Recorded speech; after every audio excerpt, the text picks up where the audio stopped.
আলাইকুম।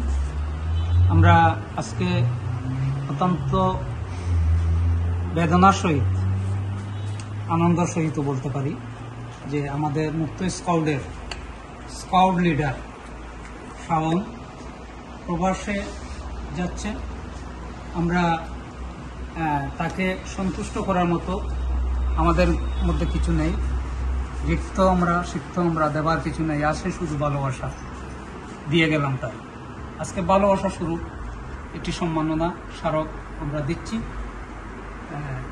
আপনারা যারা লাইভে আছেন বা দেখছেন, আপনাদের সবার কাছে আমরা দোয়া এবং আশীর্বাদ কামনা করছি যাতে তার প্রবাস জীবন সুন্দর হয়, সুখীময় হয় এবং সে যাতে সফলতা ছিনিয়ে আনতে পারে সেই আশা ব্যক্ত করে আপনারা যারা দেখছেন তাদেরকেও ধন্যবাদ জানাচ্ছি এবং আজকে উপস্থিত হয়ে এই অনুষ্ঠানকে যারা সাফল্য করেছেন সবাইকে আমরা ধন্যবাদ জানাচ্ছি।